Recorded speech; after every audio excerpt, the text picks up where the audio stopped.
Let's talk about some important travel rules that take effect this year in 2025. The first one is Real ID.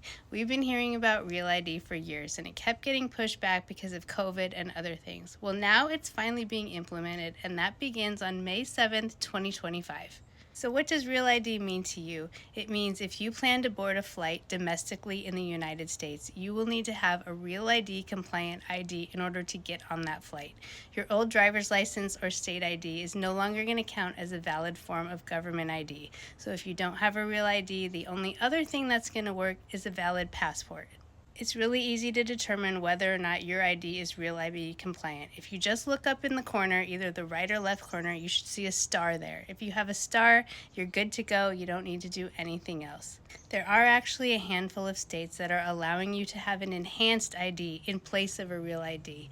Those states are Washington, Vermont, Michigan, Minnesota, and New York. Now, if you don't live in one of those states, you do need to follow the process to get yourself a Real ID.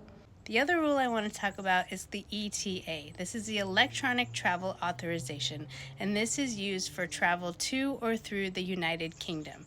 Now, you need to have an ETA in hand even if you just have a connecting flight that's stopping through the UK. This is a simple online application that you fill out, and it's valid for 2 years.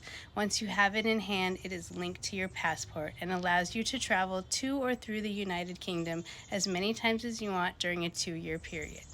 There is another rule that was supposed to begin in 2025 but has now been pushed back to 2026, and that is the ETIAS, and this is for travel throughout Europe. Again, this has now been pushed back to late 2026, so we're not going to cover that here. If you have any questions at all about these new travel rules, go ahead and reach out to me. I'll do my best to answer your questions. Happy travels!